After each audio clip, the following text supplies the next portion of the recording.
जुन्नर येथे तुळजाभवानी माता पलंग उत्सवाच्या निमित्ताने आई भगवतीच्या चरणी दुर्गा सप्तशती पाठ वाचन ही सेवा रुजू करण्यात आली।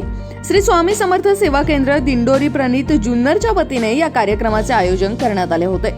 सकाळी 11 वाजता या कार्यक्रमाची सुरुवात झाली। श्री स्वामी समर्थ सेवा केंद्र जुन्नर यांच्या वतीने आवाहन करण्यात आले होते। या कार्यक्रमासाठी राजगुरुनगर, आंबेगाव, शिरूर आणि जुन्नर तालुक्यामध्ये असलेल्या श्री स्वामी समर्थ केंद्रांनी या कार्यक्रमामध्ये उपस्थिती दाखवली। सप्तशती पाठ वाचन, महाआरती आणि त्यानंतर मान्यवरांचे मोलाचे मार्गदर्शन लाभले।